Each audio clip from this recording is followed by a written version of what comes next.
Il ne faut pas oublier qu'on est ici en Belgique et que la diaspora rwandaise représente plus de 30 000 personnes. C'est-à-dire que la question de rester, c'est une question qu'on ne peut pas négliger. C'est une question à laquelle on doit répondre. Et en étant réaliste, plusieurs d'entre nous qui sommes ici présents ne vont pas partir au Rwanda. Je pense que c'est une réalité qu'on doit tous accepter. Et à ce moment-là, la question se pose. Si on reste ici en Belgique, quel est notre rôle autant que jeunes belgo-rwandais? Quel est notre rôle en tant que citoyens au sein de la société belge? Et c'est pour cette raison réellement que j'ai voulu accorder cette dualité entre partir ou rester pour que réellement on puisse être le plus représentatif possible, que le public puisse se projeter au travers des différents profils, des différents panélistes qui vont se présenter.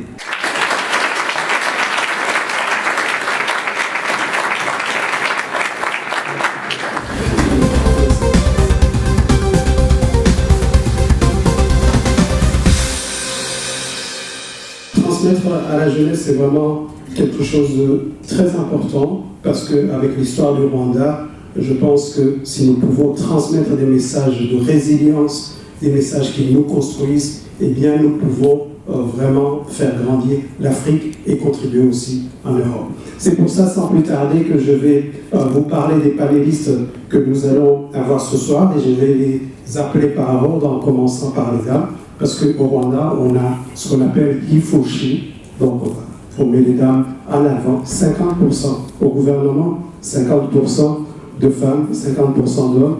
Je pense que c'est très important de le signer. Alors je vais commencer par Lena Kalini-Gondo. Je vais t'inviter et te demander de nous rejoindre. Lena Kalini-Gondo est consultante donc, en assurance. C'est une jeune dame qui va se présenter et qui a choisi pour l'instant de rester. Ce qui ne veut pas dire bienvenue parmi nous. Et je vais t'inviter à prendre un des sièges, un des deux sièges du milieu. Vous pouvez l'applaudir, merci beaucoup. Maintenant, la deuxième dame que nous allons avoir, c'est Nancy Ngoma, qui est ici présente. Vous pouvez aussi l'applaudir.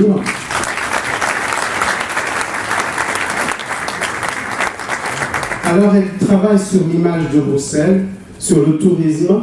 Bienvenue parmi nous, Nancy.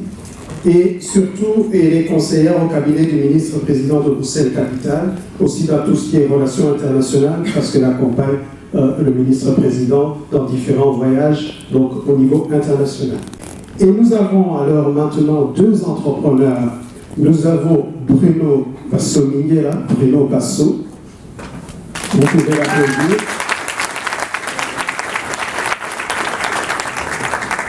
Fondateur de la société Basso, d'accord. Il est pâtissier. Bienvenue.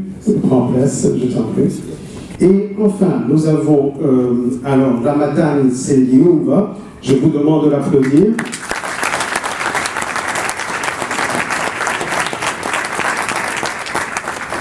Entrepreneur aussi au Rwanda. Il est né au Rwanda, il a étudié ici. Il est parti à un moment au Rwanda. Je t'en prie, tu peux prendre place. Il est parti au Rwanda où il a fondé sa société qui s'appelle Rwanda Cash là-bas et qui s'appelle African Cash. Et alors c'est Africa Money Trans maintenant ici en Belgique. Et donc il fait du transfert de l'argent là-bas et il occupe aussi un autre poste. Il va nous en parler d'ici quelques minutes.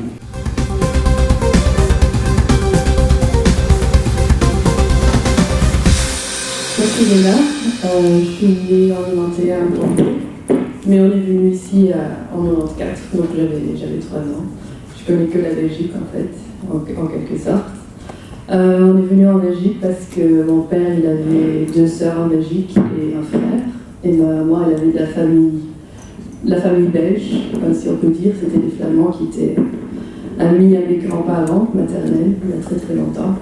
Et eux, ils habitaient à Gand, et c'est comme ça qu'on s'est retrouvés à Gand, où j'ai grandi, où j'ai fait mes études, où j'ai eu mon master il y a 4 ans.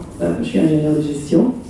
Et puis j'ai trouvé du boulot à Bruxelles, et je me suis retrouvée ici. Voilà.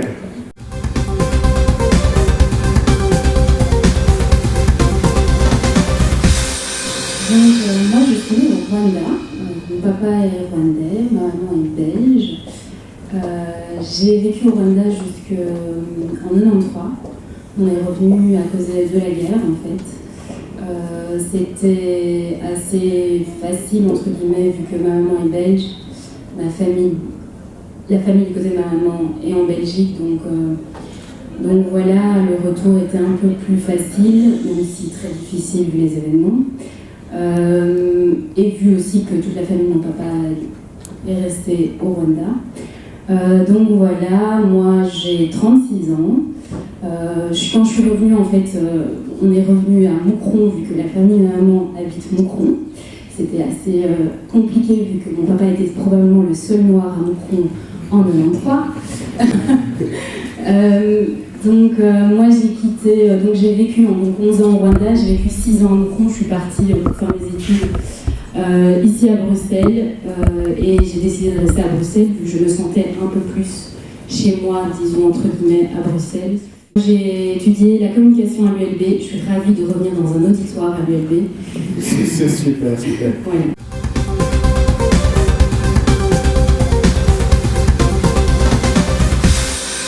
J'ai un master en finance que j'ai obtenu à l'ICHEC. Je suis passé ici à l'ULB, j'ai commencé une année en sciences politiques. J'ai rien contre ceux qui ont fait la science politique, mais après une année, je me suis dit ces études me mènent où, hein? Quel est mon métier après? Et donc j'ai arrêté tout de suite et donc je me suis lancé dans la finance et je suis allé donc à l'ICHEC où j'ai un master en finance et j'ai d'autres certificats, mais le plus important c'est le master en finance que j'ai obtenu à l'ICHEC. Voilà.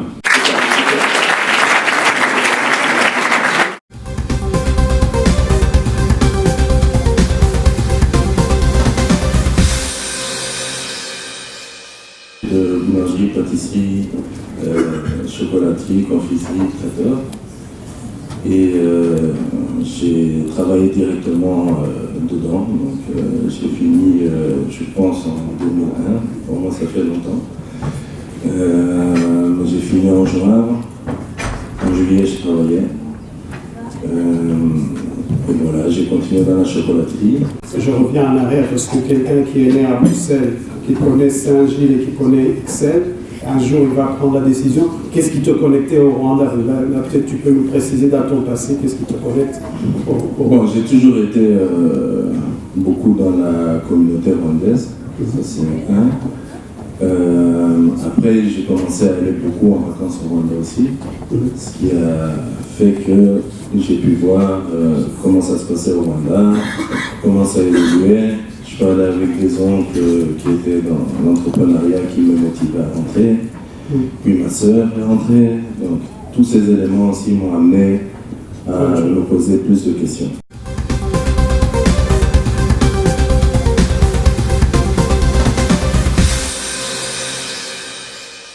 Moi, j'ai commencé mes études en pleine crise bancaire et moi, ça me fascinait. Et c'est comme ça que, en fait, je me suis inscrite en économie. Et puis comme ça, petit à petit, voilà, j'ai eu mon diplôme. Oui, en fait, ça a été très facile pour trouver du travail.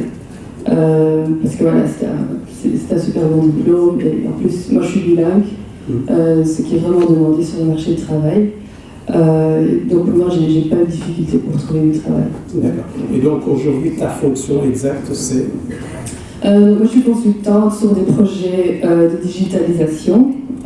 Donc, vu que je suis consultante, ça veut dire que je travaille sur base permanente chez mon client qui est un assureur belge. Et là, je travaille sur des projets. C'est du travail des projets, donc ça peut être un peu de tout. Là, c'est un assureur, donc ça veut dire que donc, digitaliser l'assurance auto. Donc ça veut dire que maintenant, le client peut, de manière complètement indépendante, acheter son assurance voiture. En gros, c'était ça le dernier projet sur lequel j'ai travaillé. Alors, pour une bonne compréhension de tout le monde, digitaliser une assurance auto. Pour le commun des mortels, c'est quoi ça?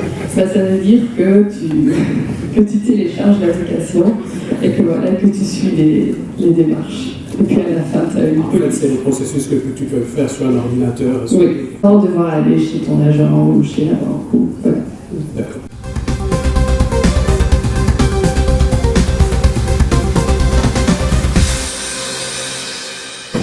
Non, en fait, je voulais être journaliste. Donc j'ai commencé les études donc, à l'ULB, c'était, je ne sais pas si c'est encore le cas, mais c'était il y a longtemps.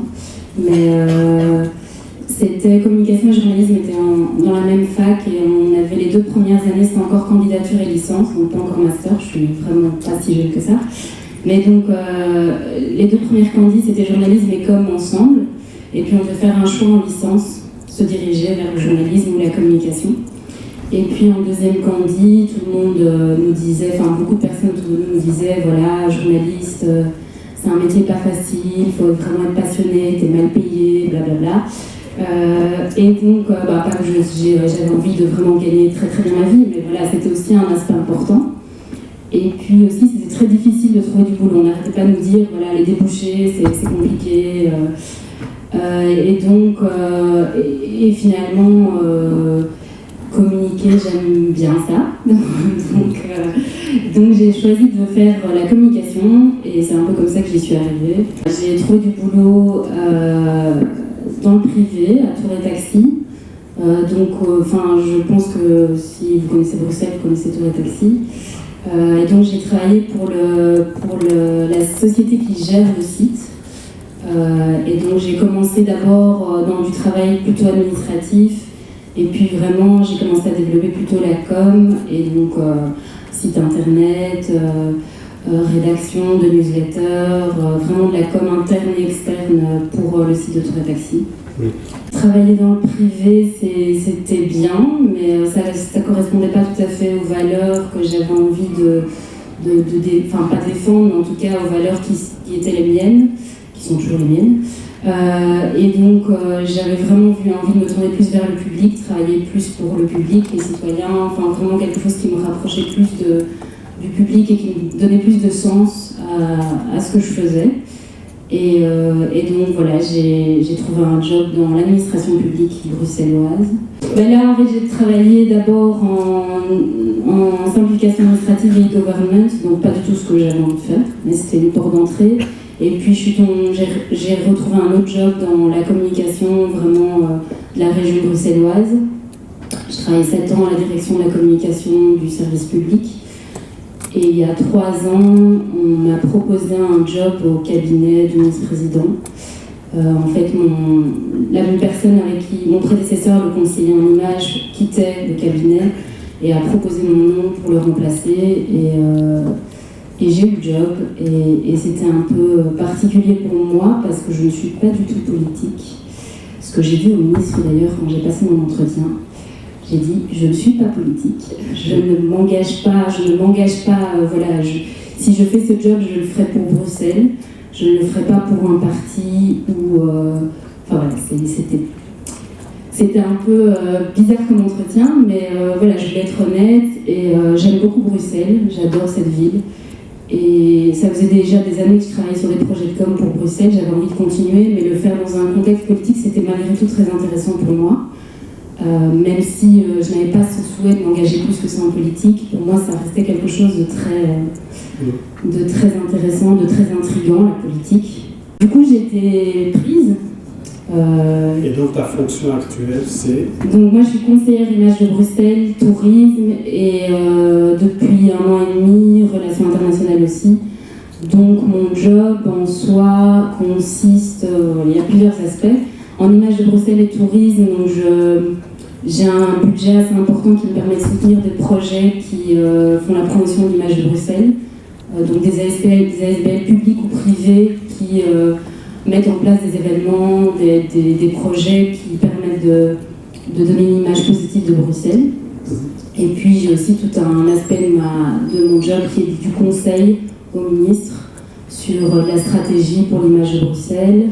J'ai commencé mon job 3 mois avant les attentats, donc c'était un peu chaud pour l'image de Bruxelles. Après les attentats, on a subi pendant 1 an et 1 an et demi. Donc c'était une très bonne école. Et voilà, et donc un autre aspect de mon job sont les relations internationales. où là, je coordonne en fait toutes les missions du ministre-président à l'étranger. Je gère toutes les délégations étrangères, les délégations politiques étrangères qui viennent en Belgique. Voilà, en gros.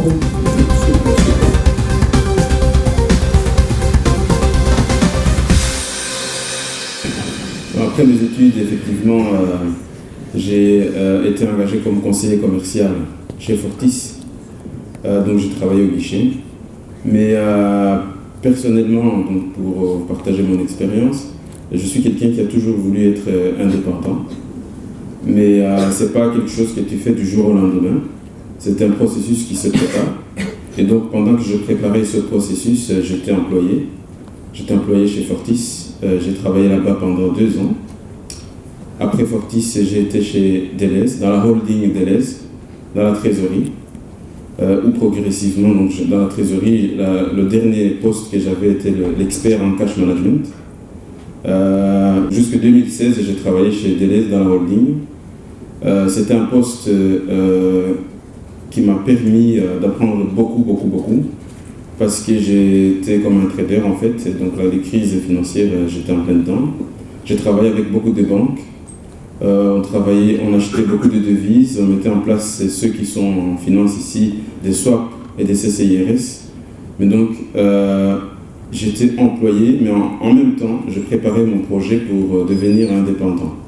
J'ai lancé des sociétés d'export des matériels informatiques au Rwanda. J'ai gardé le pied en fait dans mon pays natal. À chaque fois, je faisais des projets entre la Belgique et le Rwanda. Bien sûr, il y a des projets qui ont échoué, hein, donc c'est logique. Et, Comme quel projet? Le projet de matériel informatique. Parce que nous, on exportait des matériels informatiques qui venaient de Belgique vers le Rwanda. Les machines d'ici sont de très bonne qualité, mais sont assez chères. Et puis, un jour, il y a des machines qui sont venues de Chine, qui coûtaient moitié prix. Et donc, on était mort. On a arrêté le business. Hein? Je partage mon expérience. Je suis parti de zéro. Hein. Donc, j'ai pas hérité de l'argent de mes parents et que j'ai commencé à essayer. Non, c'était mon épargne. Donc, à l'époque, c'était facile, 40 000 € qui partaient. Et donc, ça a échoué. J'ai continué, jusqu'à ce que j'ai trouvé le projet sur lequel je travaille aujourd'hui, dont je suis très content. C'est le projet de transfert d'argent. Donc j'ai lancé en 2011, toujours en parallèle avec mon boulot, parce que je ne voulais pas quitter mon travail. Donc j'ai lancé une société en 2011 qui s'appelait Rwanda Cash. Peut-être, j'ai vu quelques clients ici dans la salle. C'est une société de transfert d'argent. J'étais le premier Africain noir, de l'Afrique noire, à obtenir la licence de la Banque nationale de Belgique.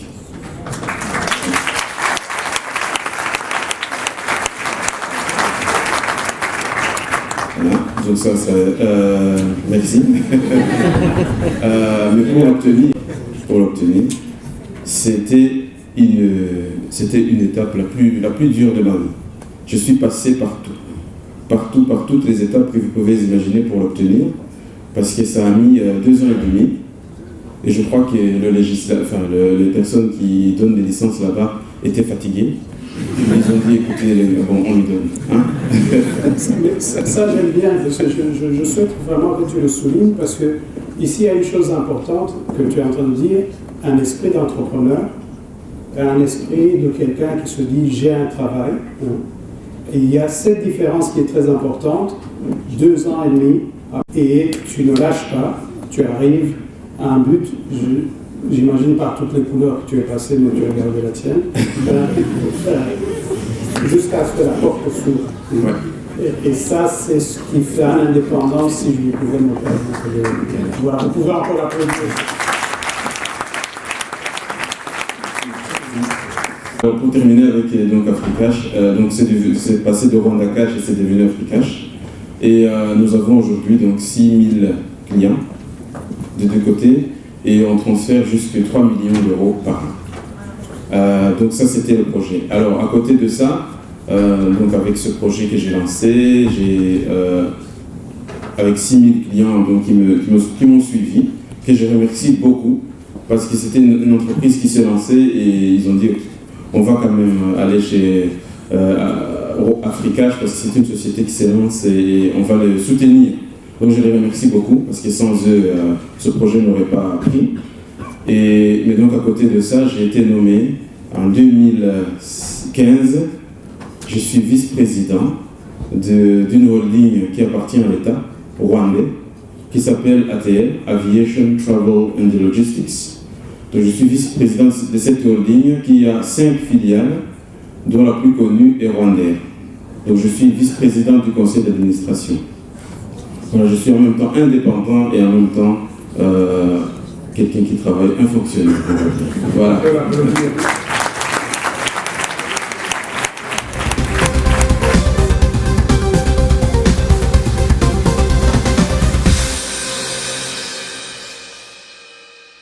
À 28 ans, j'ai travaillé en chocolaterie. Mais les 3 années avant, donc en plus de la chocolaterie, je travaillais aussi en sécurité pour gonfler les fins de mois.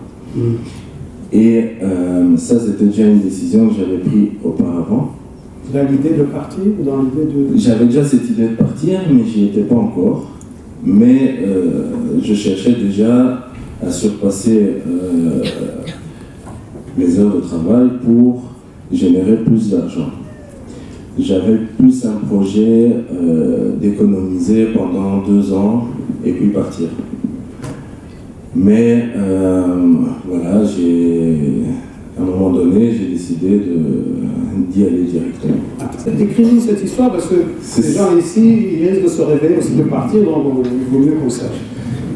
Donc j'ai toujours j'ai baigné dans l'Afrique tout en étant à Bruxelles. Donc j'ai toujours eu inconsciemment une recherche de mes origines, de mes grands-parents. J'ai un grand-parent qui est belge. Le père de ma mère est métis, belgo-congolais. C'est le grand-père que j'ai le plus connu. Donc j'ai pas vraiment de grands-parents blancs, j'ai pas vraiment des Belges dans ma famille. Les Belges qui sont dans ma famille sont métissés. Donc il y a toujours eu ce questionnement, l'Afrique. Après tu connais l'Afrique en étant ici, mais c'est pas vraiment l'Afrique. Puis j'ai commencé à aller en vacances, je voyais mes cousins là-bas, ça donnait envie. Et je pense que c'est quand j'ai vu que ma sœur était installée, que là je me suis dit ok, je peux peut-être me lancer. Si je tombe, je ne vais pas trop mal tomber, il y a toujours un toit, il y aura du riz. Donc voilà. Voilà, vous avez compris, donc il ne s'est pas réveillé, il avait un pied dedans, un pied dehors, et j'ai envie de dire, tu vas commencer en fait tu crées ta société quand tu es chez ta sœur. Exactement. Donc ici, à un moment donné, j'ai dit ok, Bruno, tu commences à économiser. J'avais une belle voiture que j'adorais. Je pense que c'était vraiment le plus dur. Je l'ai mis sur Autoscoot. Elle est partie. Décris-nous cette voiture, parce que c'est une belle BM. Intérieur cuir, full option. Des grosses jantes en alu. La totale. Limite, elle me parlait. Tu sais, non, blague à part. J'avais envie de partir. Quand je rentrais dans la voiture, je faisais. Je démarrais la voiture, je voyais le capot qui vibrait. Bon, peut-être. Donc je me suis dit, cette voiture, il faut que je la vende. Je l'ai mis sur Autoscoot. Elle est partie. Je t'assure que quand je l'ai vendue, j'ai failli pleurer. J'ai vendu cette voiture. Directement, j'ai mis l'argent en banque et j'ai commencé à économiser. Je suis retourné chez papa. J'ai commencé à le mettre de côté chaque mois. Mais dans un projet, le projet était plus long. Je pensais économiser plus longtemps. Là, je me suis dit, vraiment, demain tu pars. Pourquoi attendre 2 ans? Non. Donc, et le mois d'après, j'étais à Kigali. Donc c'est ça. Vous pouvez l'applaudir, c'est un moment.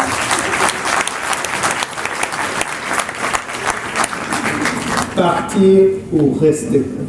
Brièvement, tu peux nous dire voilà comment, en commençant par le dernier processus Basso, aujourd'hui et être ici?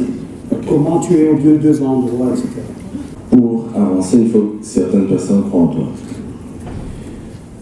Et il faut que ces personnes qui croient en toi quand il n'y a encore rien. Et j'ai un ami de très longue date qui m'a dit, voilà, moi, je suis partant, j'ai confiance en toi, je connais ce que tu sais faire, tout ça, je me mets avec toi, et on lance le truc. C'est comme ça. Comme j'étais ici, j'avais ce laps de temps pour acheter du matériel progressivement, le laisser chez le fournisseur parce que je connaissais, j'avais fait vraiment un bon réseau de fournisseurs, que ce soit en matériel, en matière première, etc. Donc, on lui a acheté une machine, elle restait chez lui, une autre machine, elle restait chez lui. Après, il l'a envoyé à Anvers, ça connaît le bateau. Quand ça allait arriver à Magérois, moi je prenais l'avion et je partais. On avait déjà l'emplacement, tout était prévu, et quand je suis arrivé, il n'y avait plus d'emplacement. Donc j'ai dû survivre, on va dire, 3-4 mois avant de lancer le business. Donc je suis retourné le 1er septembre, on devait ouvrir en octobre, voire novembre maximum, et on a ouvert début janvier. Donc voilà, après ça fait partie de l'entrepreneuriat. Il faut savoir morceau sa chic et continuer. D'accord. Qu'est-ce qui a fait que tu ne t'es pas découragé au cours de cette période-là? Comment tu pourrais dire? J'ai un but, j'avais un but, j'ai un but, et je vais essayer d'aller jusqu'au bout de mon but. Après, ça ne peut jamais être facile. Il n'y a personne qui construit quelque chose facilement, sans difficulté, sans devoir faire des efforts, sans devoir faire plus d'efforts que tu penses que tu devais faire, etc. Donc, il y a plein de gens qui ont des idées, il y a plein de gens qui veulent faire des choses, et en général, ceux qui y arrivent, c'est ceux qui ont surmonté toutes ces épreuves, qui ne s'arrêtent jamais, je pense. Exactement. Merci beaucoup.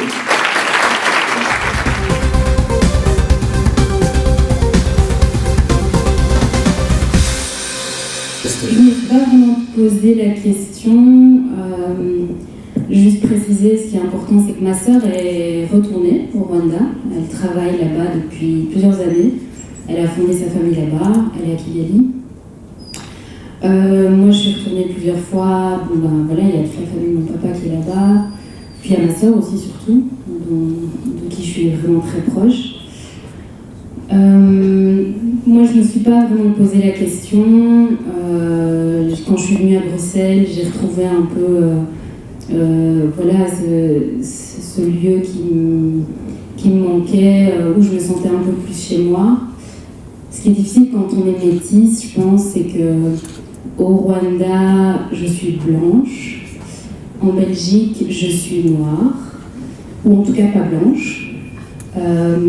Et donc, parfois, c'est un peu difficile de trouver sa place. Et c'est plus facile de trouver sa place dans un milieu où il y a des blancs, des noirs, des métisses, et tout se mélange, où en fait, comme il y a tout ce mélange, on ne se réfère pas vraiment à qui on est. Mais ça reste quand même pas évident. Et donc, partir ou rester, moi, je ne me suis pas posé la question, je me sentais bien à Bruxelles, j'ai trouvé du boulot, j'ai rencontré mon compagnon, j'ai fondé une famille. C'est un choix plutôt personnel. Ma sœur, je pense qu'elle ne s'est pas vraiment posé la question non plus. En tout cas, ma sœur ne voulait pas rester en Belgique. Donc, mais ça, c'est aussi de nouveau très personnel. Elle avait fait des études de relations internationales aussi dans ce but-là. Je pense qu'elle s'est dit, voilà, je ne resterai pas en Belgique, je veux partir travailler à l'étranger. Elle ne s'était pas dit spécialement qu'elle partirait au Rwanda. Elle voulait partir travailler ailleurs. Et il se trouve qu'elle a eu une opportunité au Rwanda.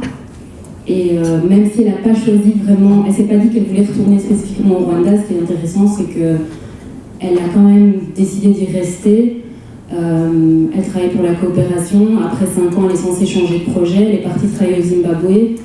Elle n'a pas pu rester au Zimbabwe. Le Rwanda lui manquait trop. Et pour rien au monde, elle ne reviendra en Belgique. Donc, mais c'est personnel. Et voilà. Et moi, par contre, je ne sais pas si je retournerai au Rwanda un jour.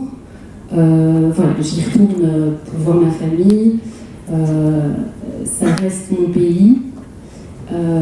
Après, c'est vrai que j'avais eu du mal à trouver un peu le sens ces derniers temps dans ce que je faisais par rapport à mon pays d'origine. Surtout que voilà, quand je voyage en délégation pour des visites d'État avec le roi et la reine, on est 170 personnes, les ministres, etc. Je suis la seule personne de couleur. C'était pas toujours évident, enfin en tout cas c'est pas toujours évident quand on se retrouve dans ce milieu-là de trouver le sens. Et donc c'est vrai que quand j'en ai parlé à mon papa il y a quelques mois, il a eu ces mots qui ont été importants pour moi. Il m'a dit, pardon, du coup je suis émue, je vais essayer de ne pas pleurer quand même, mais du coup il m'a dit, quand je lui ai expliqué que c'était pas toujours évident pour moi de me retrouver dans des milieux où j'étais la seule personne de couleur, où il y a quand même ces enjeux aussi très politiques, où je me retrouve à des tables avec des gens de la NVA par exemple, c'est pas toujours facile. Mais bon voilà, après on prend un peu sur soi, mais il m'a dit que je devais être fière de représenter mon pays, qui est le Rwanda, qui est aussi la Belgique, mais voilà, de par ma couleur de peau, souvent les Belges blancs ont du mal à se dire que je ne viens pas d'ailleurs. Et donc, très fière, il m'a dit voilà, tu dois être fière d'être la seule justement parce que tu nous représentes. Tu nous représentes dans ce milieu-là et tu ne dois pas avoir honte, tu ne dois pas être gênée, tu dois être fière. Et je pense que c'est ça le sens. Partir ou rester, je ne me suis pas posé la question, mais comme je suis partie et maintenant je reste, je pense que je reste aussi pour représenter ce pays qui est dans mon sang, dans mon cœur. Et voilà.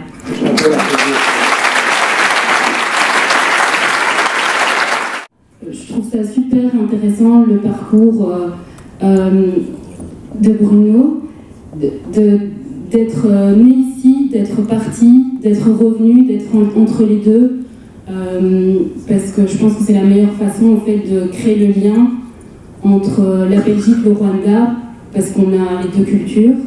Les deux pays nous ont apporté énormément, nous apportent énormément, et je trouve ça vraiment super de pouvoir faire les deux en fait. Et j'adorerais pouvoir aussi travailler sur quelque chose au Rwanda. Ma sœur le fait pour moi, donc c'est génial. Mais voilà, je trouve qu'il faudrait faire les deux idéalement, en fait, selon moi.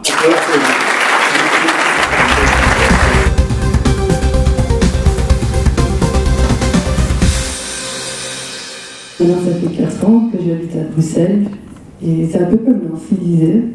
Donc moi, j'ai grandi en Flandre. Ben, c'est vraiment une super chouette ville pour y grandir et pour étudier. C'est une ville très, très ouverte d'esprit, je dirais même plus ouverte qu'en moyenne, en Flandre. Mais quand même, voilà, on se sent très, très visible, très, très seul en tant que noir. Ce que je ne ressens pas du tout ici à Bruxelles. Ici, je me sens tout à fait chez moi. J'ai pas à me justifier, ou je peux tout à fait être comme je veux. Et donc pour moi, Bruxelles, ça symbolise en fait ce mariage de deux cultures que j'ai en moi.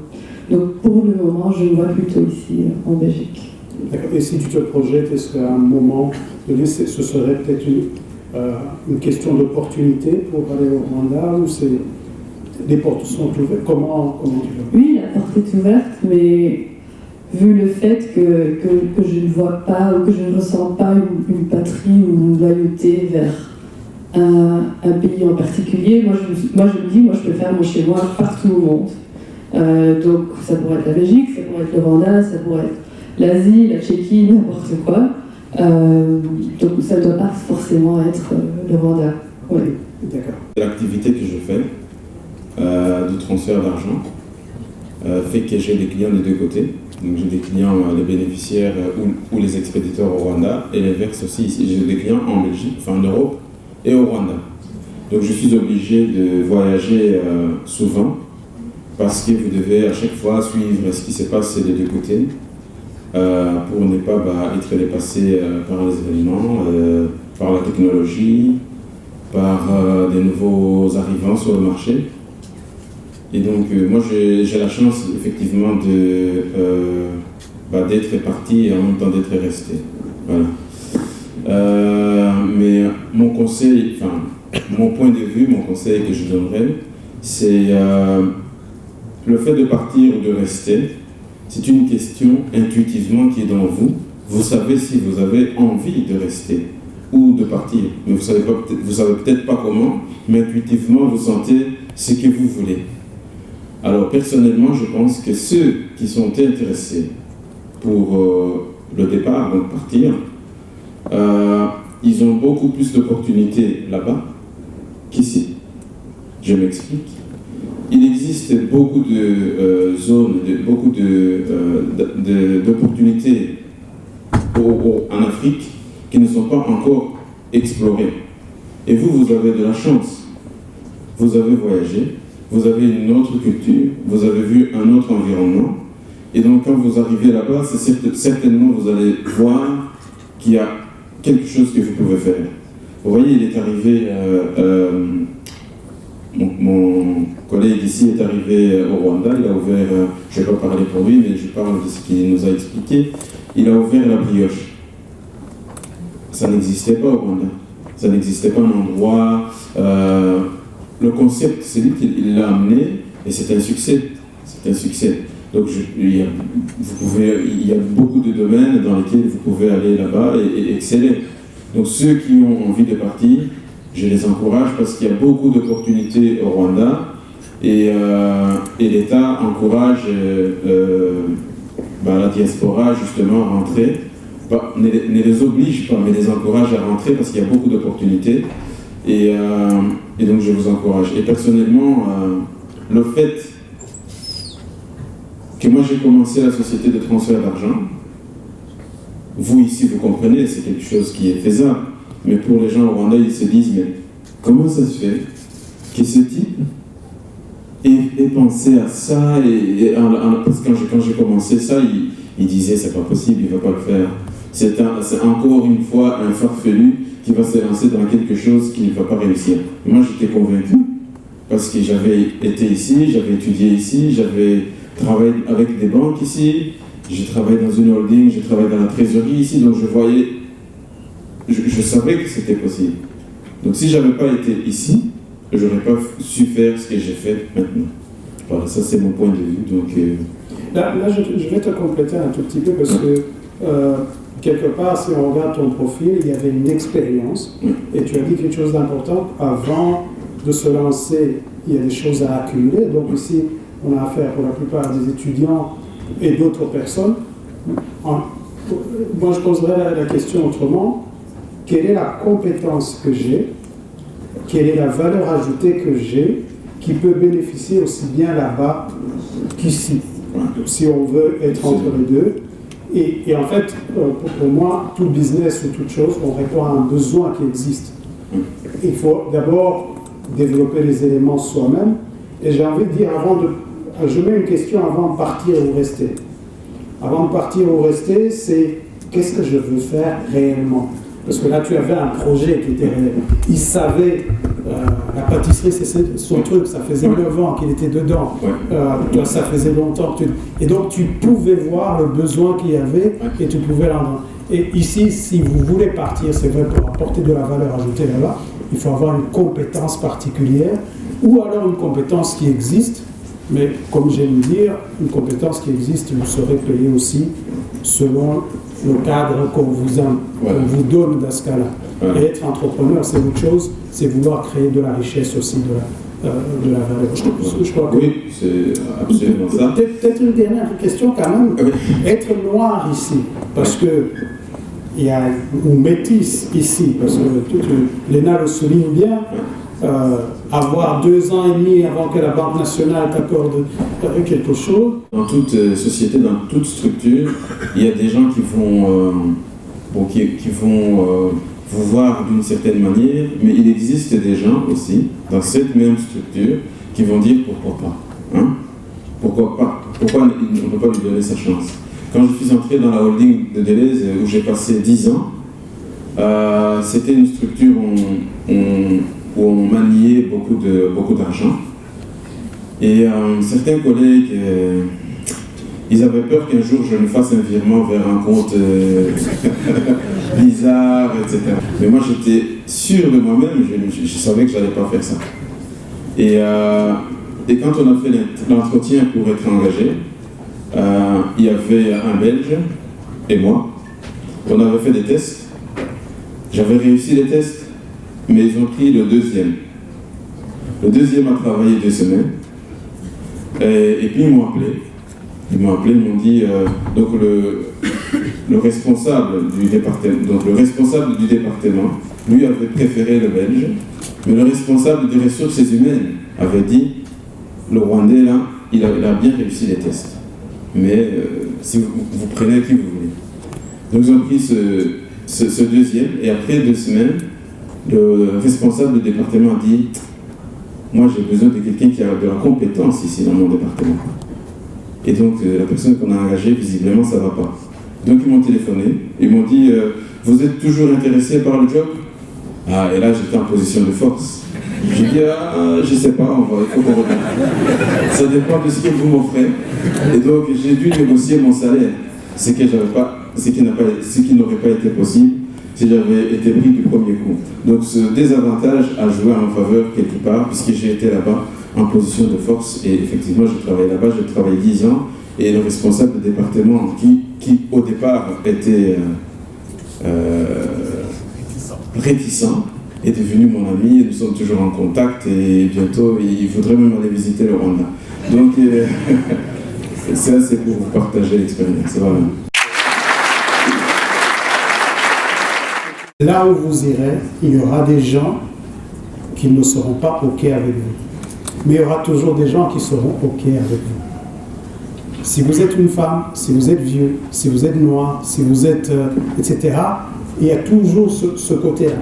Mais il existe toujours une possibilité de transformer celui qui était un adversaire en allié à un moment donné. Qu'est-ce qui fait la différence, si je peux dire? C'est non seulement la persévérance, aussi les événements qui parfois jouent en ta faveur, mais il y a un élément, il avait la compétence. J'ai constaté qu'en fait, nous déjà, on ne se fait pas confiance. Parce que beaucoup de gens me disaient, tu vas laisser ton business à un Africain. Mais je dis, mais si toi-même tu me dis ça, qu'est-ce qu'un Européen va se dire? Je dis, tiens, là il y a un truc à creuser. Je dis, si moi je réussis ce pari, j'ai formé des Africains à faire ce que je savais faire, parce qu'ils savaient faire d'autres choses.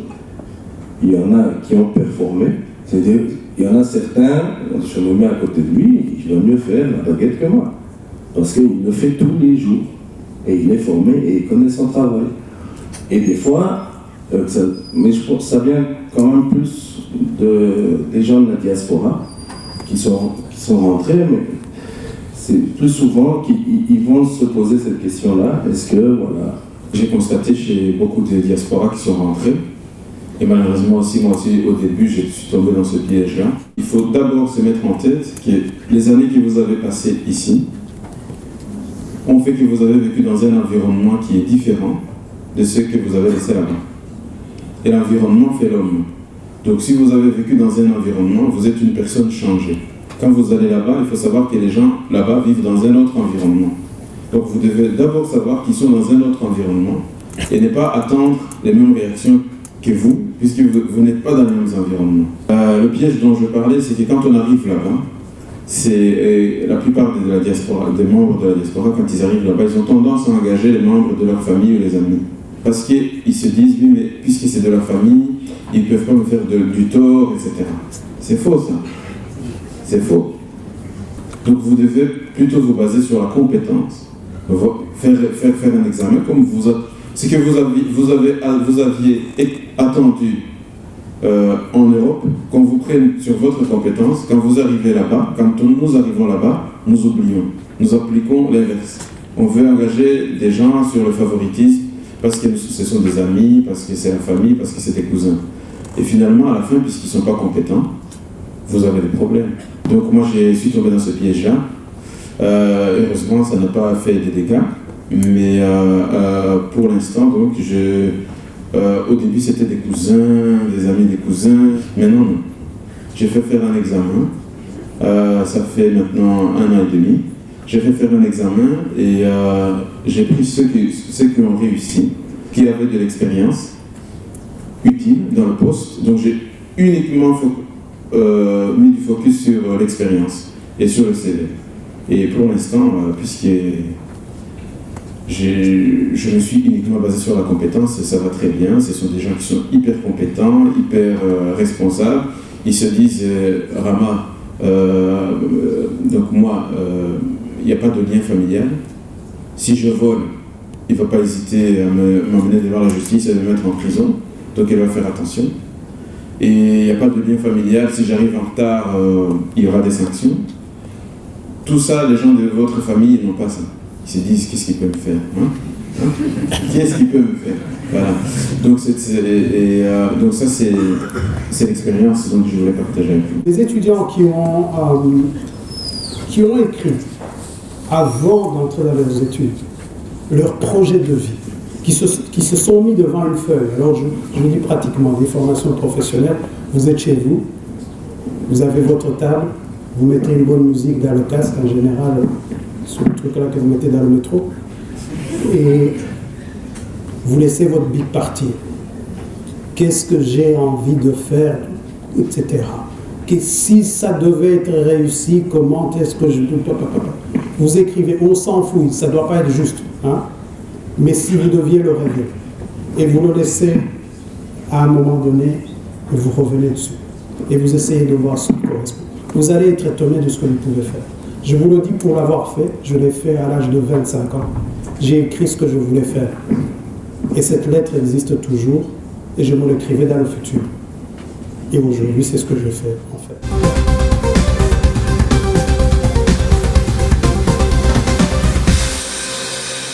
En tant que membre de la diaspora rwandaise, au Rwanda, quand vous avez créé votre entreprise, est-ce que pour démarrer votre start-up, est-ce qu'il y a une aide de l'État en tant que membre de la diaspora?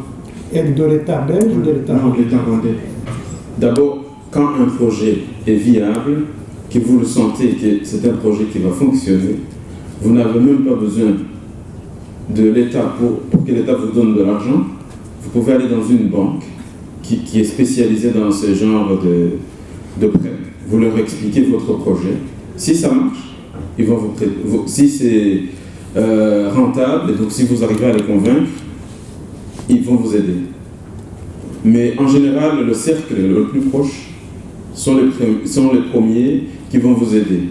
Vos amis les plus proches, votre famille, si vous arrivez à les convaincre, ils vont en général vous aider.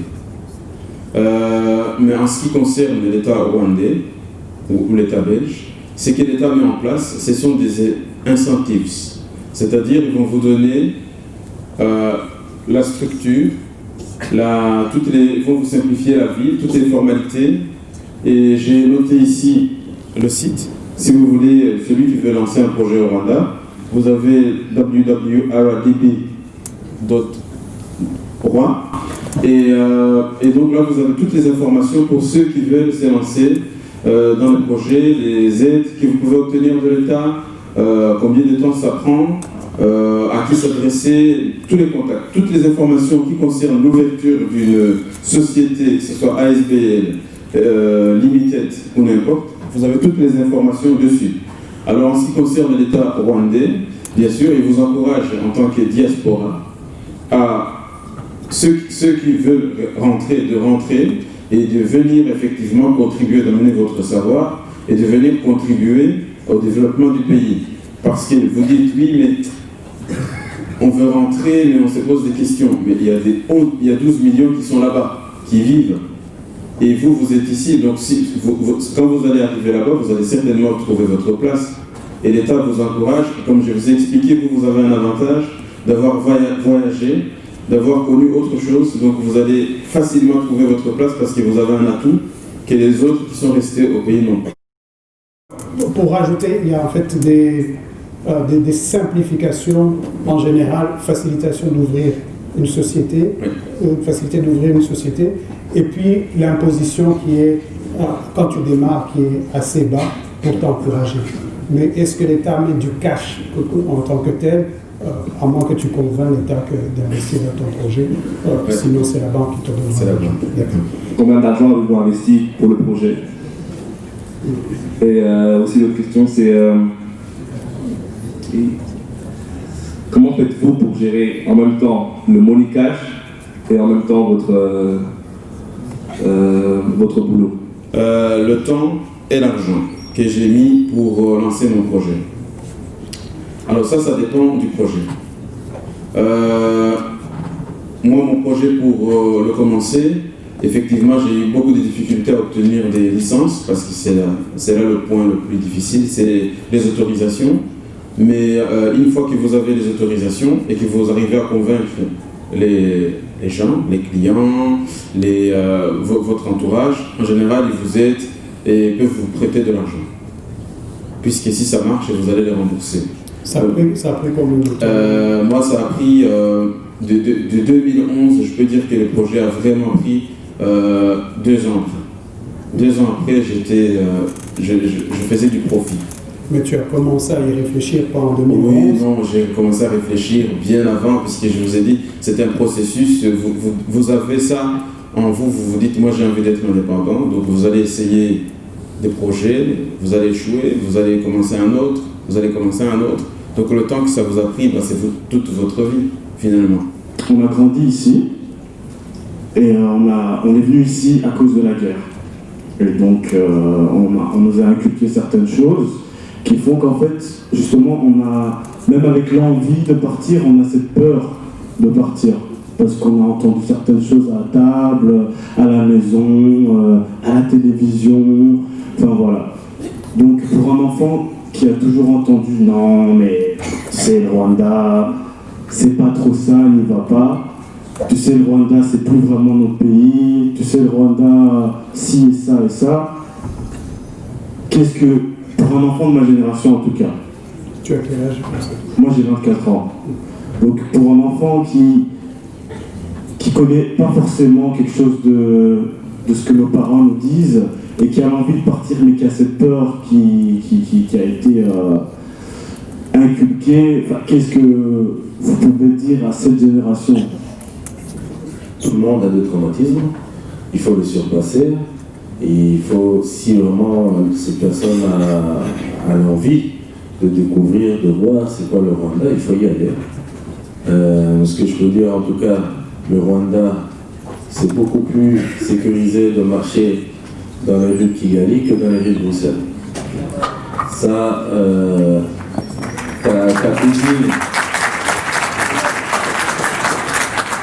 ta cousine ou ta soeur va boire un verre, t'es pas dans le stress. Ici, cette période-là, elle prend le tram, elle passe certaines stations, ça va, tu n'es pas à l'aise. Ça c'est vrai, il y a beaucoup plus d'agression et de violence ici qu'au Rwanda. Voilà, donc la guerre, elle est là, elle a été là, elle est derrière. Il y a beaucoup de travail, énormément de travail depuis. Donc c'est pas le même pays. Si cette personne ou d'autres personnes ne sont jamais retournées, je vous invite à venir parce que c'est vraiment différent. Même quand j'allais en vacances, chaque année, c'était différent.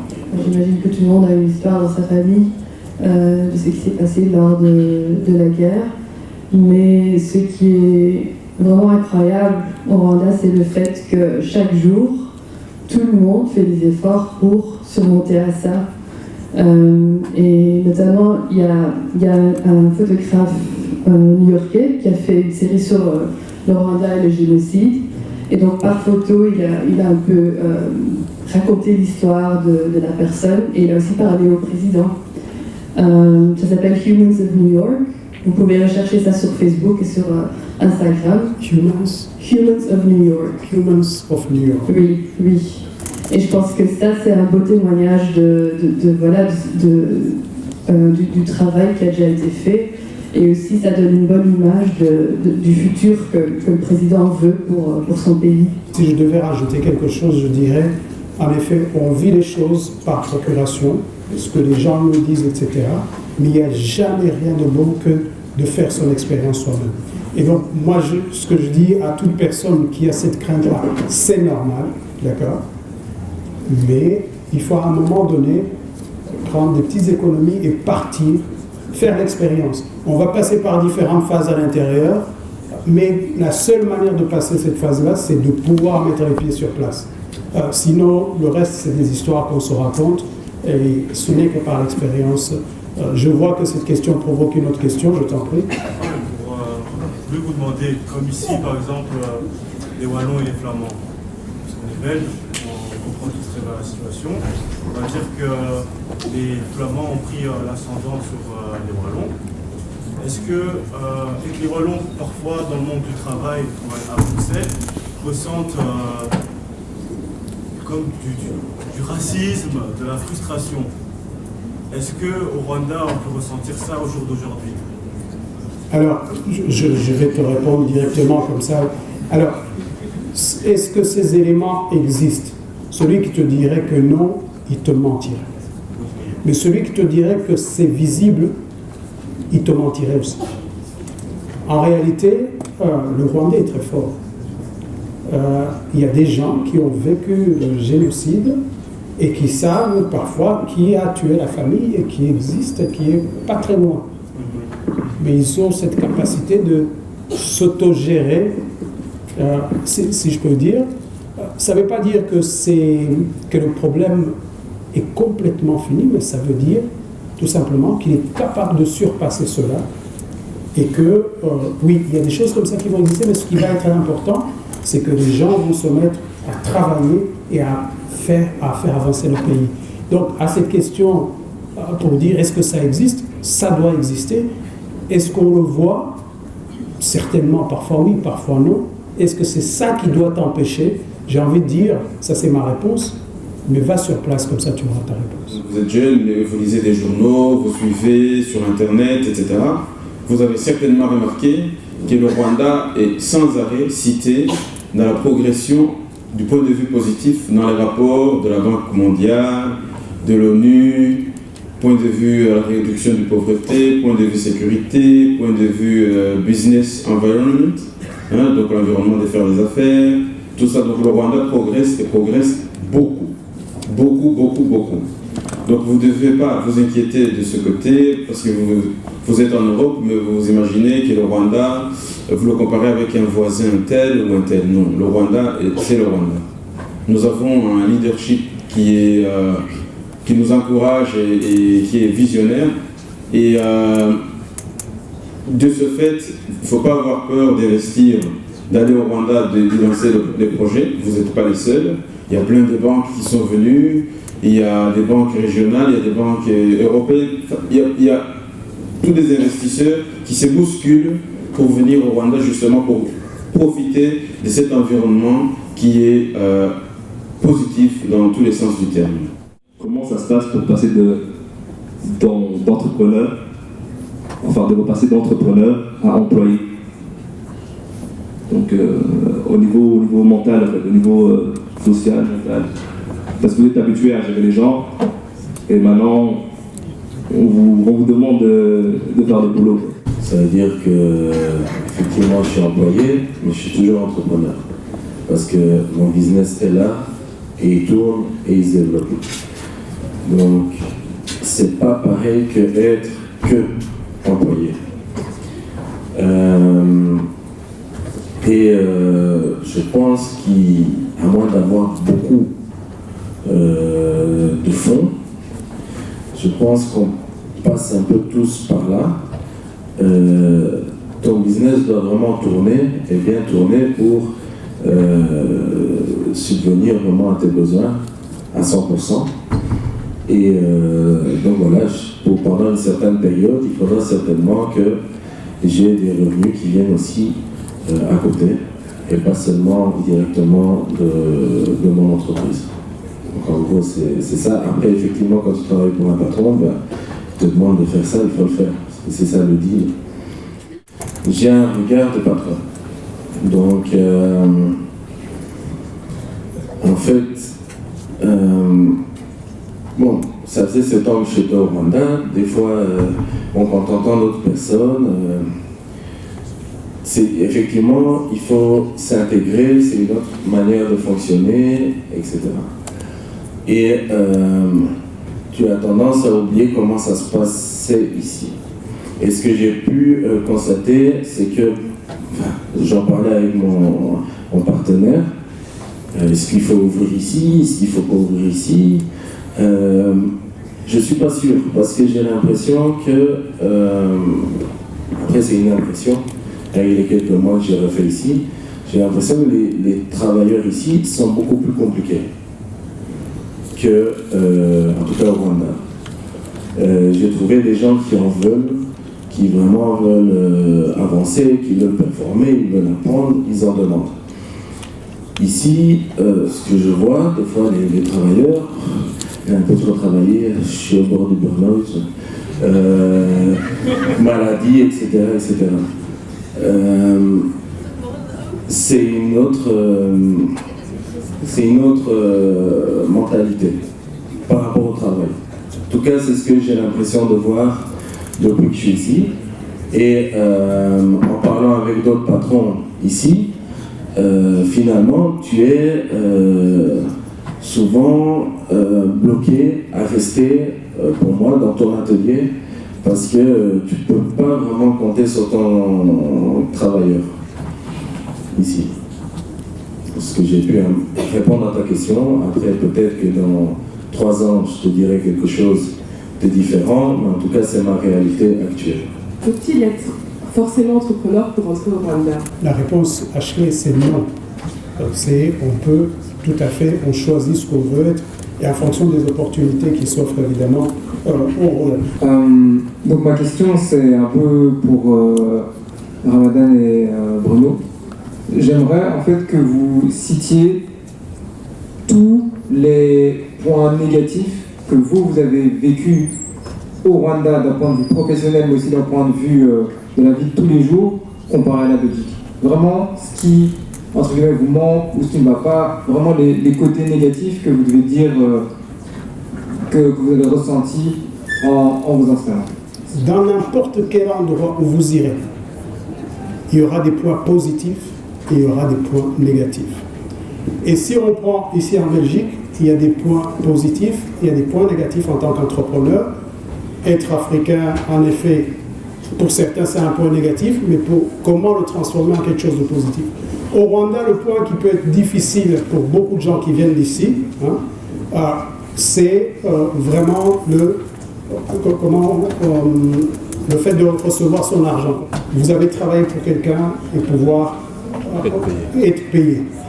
Pourquoi? Parce que la mentalité est parfois différente.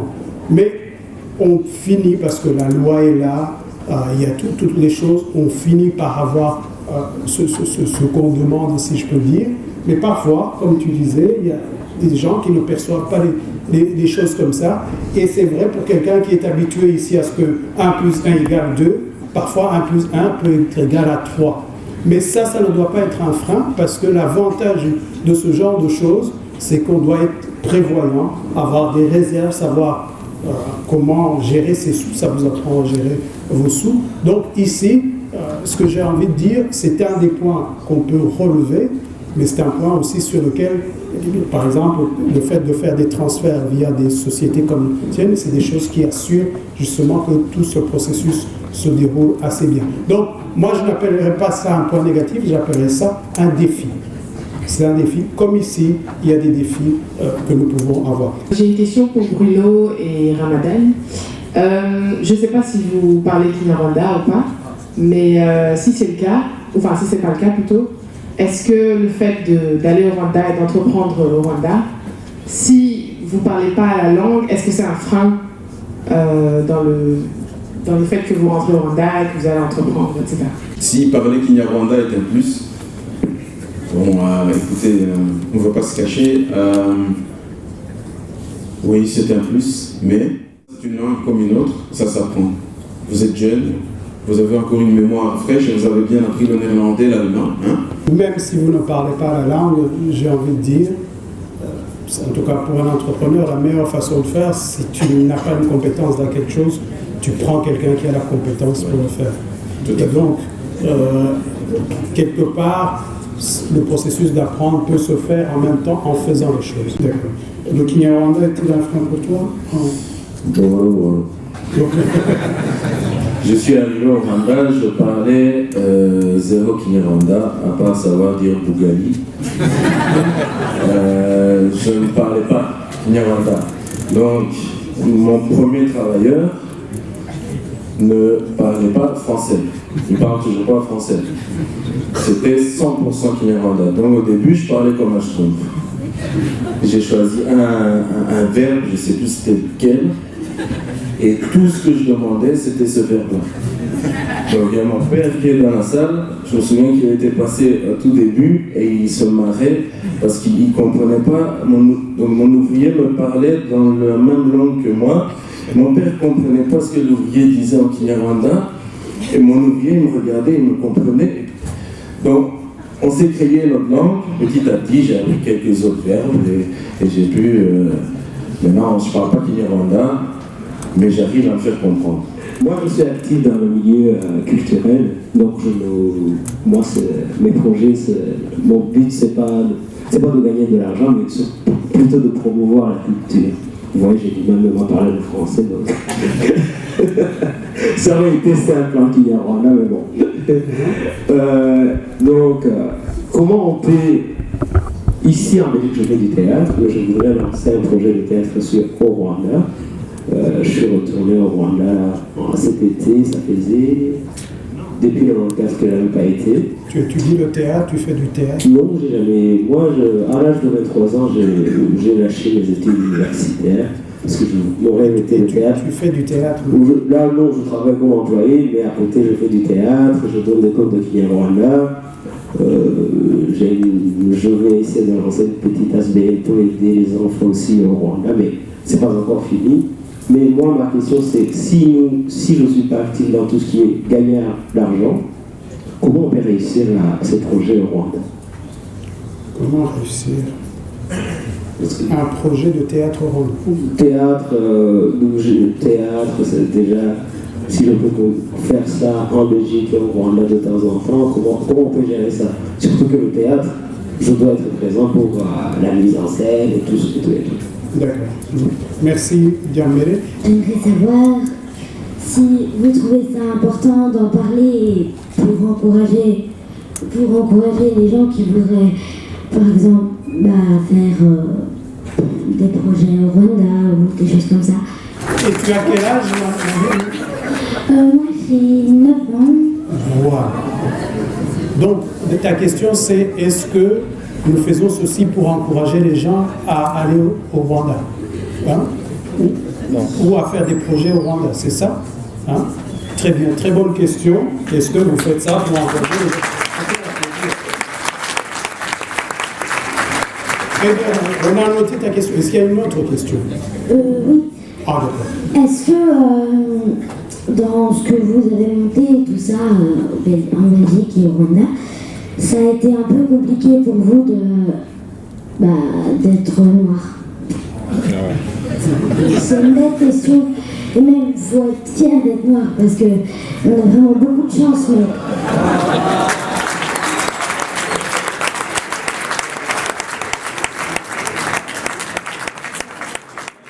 Tu as bien raison de dire qu'il faut être fier d'être noir et parfois même de partager la culture.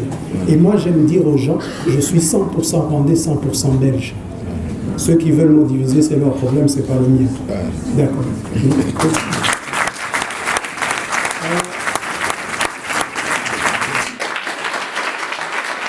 Moi j'avais deux questions. C'était est-ce que c'est difficile d'un point de vue administratif de monter une société au Rwanda? Et ma deuxième question était, enfin je sais que les taux d'intérêt au crédit, enfin les taux d'intérêt sur le crédit sont importants au Rwanda.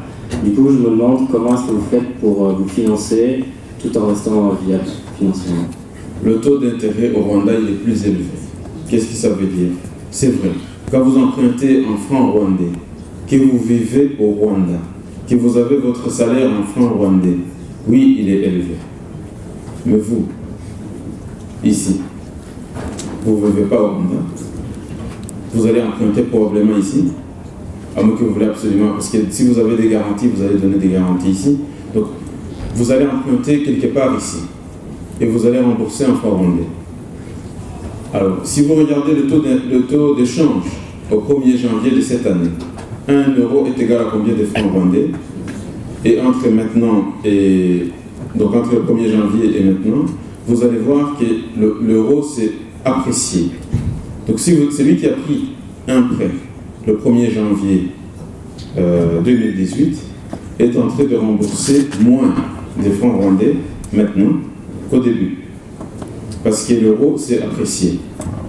Donc quelque part, si vous injectez ce gain dans le taux d'intérêt, vous allez voir en fait que votre taux d'intérêt est plus ou moins équivalent à celui d'ici. Disons que le 1er janvier, le taux euro-franc rwandais était de 1000. Oui? Donc si vous aviez pris un prêt de 1 euro, ben vous allez rembourser 1 euro à ce moment-là. 1 euro est égal à 1000. Aujourd'hui, admettons que l'euro vers le franc rwandais est égal à 2000. Donc 1 euro est égal à 2000.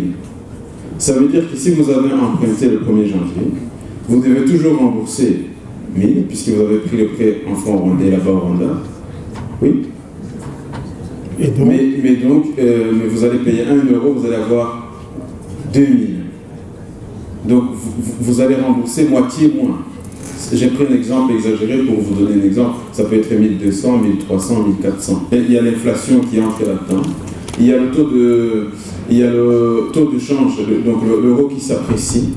Tout ça, si vous prenez tout en considération, vous allez voir que le taux d'intérêt au Rwanda est plus ou moins équivalent à celui d'ici.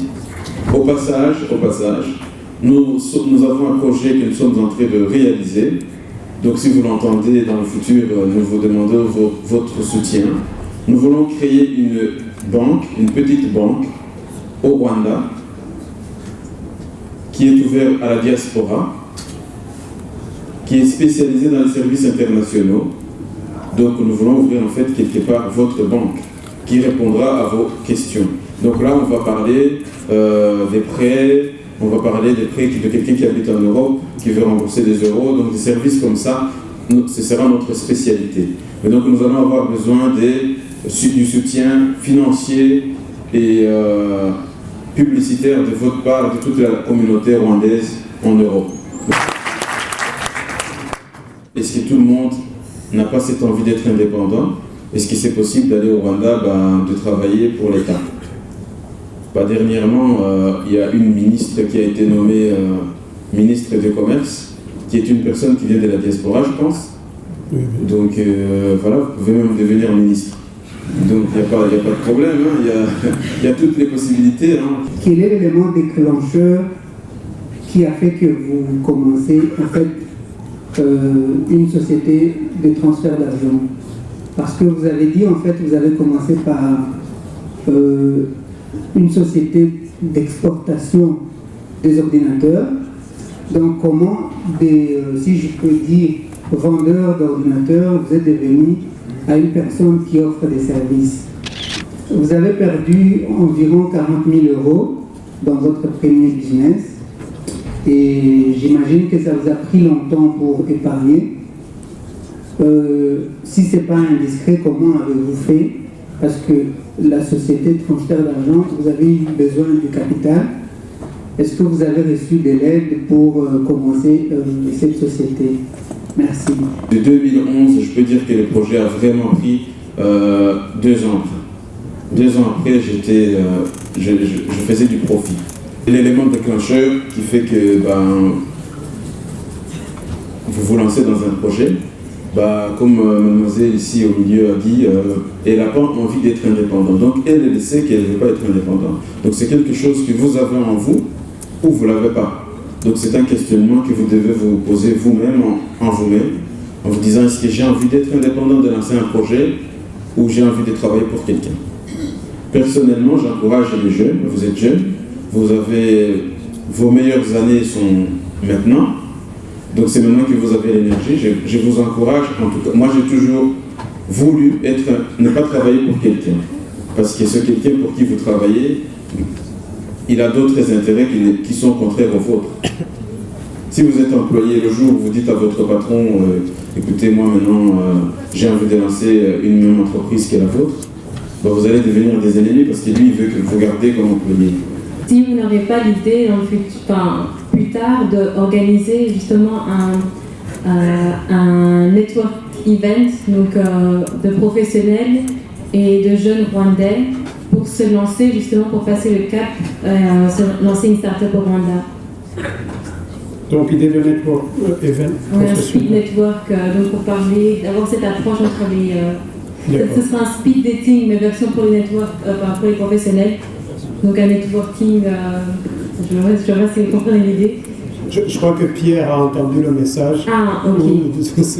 Cette question le concernera, mais on pourra y répondre. J'encourage moi aussi cette idée. Donc le président de la jeunesse de la diaspora et le président de la diaspora sont ici. Ils ont noté certainement cette idée et vont donc organiser cet event où on va mettre des jeunes qui sont novices dans les projets et les entrepreneurs qui sont actifs pour vous donner des conseils, vous dire il faut faire ça, il faut faire ça, il faut faire ça. Les opportunités sont sur la porte, il suffit juste de travailler ensemble, de se soutenir mutuellement. Moi, je n'aurais pas existé si je n'avais pas tous ces 6000 clients qui m'ont suivi, parce que les sociétés de transfert d'argent, il y a des tas. Mais les Rwandais ont dit on va soutenir ce monsieur pour qu'il réussisse, et parce que nous croyons que son projet est un projet qui va nous intéresser. Bien sûr, j'ai amené un concept différent avec des meilleurs prix. Et petite parenthèse, nous avons tellement performé pendant les 8 années que nous avons reçu une offre d'une société qui s'appelle Monitrans. Vous connaissez? Voilà. Monitrans qui est venu nous voir pour nous proposer de faire un joint venture, de travailler ensemble, de faire une collaboration. Mais donc cette collaboration entre Rwanda Cash et Africash, c'est nous qui avons le mot. C'est nous qui dirigeons cette joint venture. Donc ils ont pris 50% des départs dans notre société, mais c'est nous qui dirigeons, c'est nous qui fixons les prix, c'est nous qui disons quel service nous voulons offrir, parce que nous voulons nous étendre. Vous comprenez, une société d'une seule personne, nous ne pouvons pas être en Amérique. Pour arriver en Amérique, j'aurais mis 20 ans. Mais ils sont déjà en Amérique, ils sont déjà au Canada. Donc à un moment donné, vous devez faire des partenariats. Mais ils ne seraient pas venus me voir si je n'avais pas eu tous ces Rwandais qui m'ont suivi, tous les amis du Rwanda qui m'ont suivi. J'ai juste un petit conseil, et puis je termine. Nous vivons en Belgique, on parle toujours de l'intégration, etc., dans le sens de rester ici. Mais vous avez aussi besoin de l'intégration même pour faire des projets pour partir. Donc faites-vous des amis belges, ne négligez rien. Vous avez besoin de ces gens-là, vous êtes ici, vous êtes en Belgique, vous vivez avec eux, vous partagez la même culture, vous partagez le même environnement. Ne restez pas dans le milieu rwandais uniquement. Faites-vous des amis belges et partagez, parce que ces gens-là, à un moment donné, vont vous aider et vous allez voir, vous allez vous dire, ces gens-là ont été salutaires dans mon parcours. Voilà, ça c'était un conseil que je voulais partager avec vous. Voilà.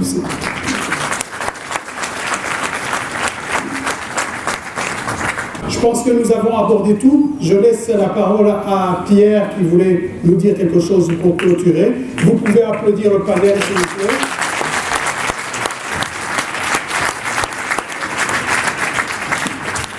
Et je pense que seul, j'aurais jamais pu réaliser en fait cette conférence. Et ce serait malhonnête de ma part de prendre tout le crédit, de prendre tout le mérite et de dire que je l'ai effectué seul. Donc je voulais vraiment rapidement appeler la commission avec laquelle j'ai organisé cette conférence on était plusieurs, il a fallu toutes nos forces pour pouvoir la réaliser. Donc j'aimerais appeler rapidement la commission avec laquelle on s'est vu toutes les semaines, avec laquelle on a travaillé, à venir rapidement devant. Et tout de suite, je vais vraiment les applaudir.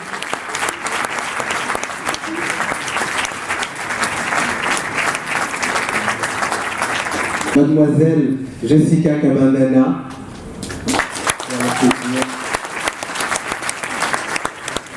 Mademoiselle Cynthia Morekatete. Mr. Passi Kalolinda. Monsieur Gilbert Kalissa. Et Monsieur Raoul Ngalambe. Donc vraiment, j'ai pas envie de rentrer dans les émotions, mais merci à eux, parce que je les ai contactés, j'avais entre guillemets une vision, un projet, je voulais réaliser quelque chose, et ils m'ont tout simplement permis d'y arriver, et sans eux, cette conférence n'aurait pas pu avoir lieu, donc merci encore les gars.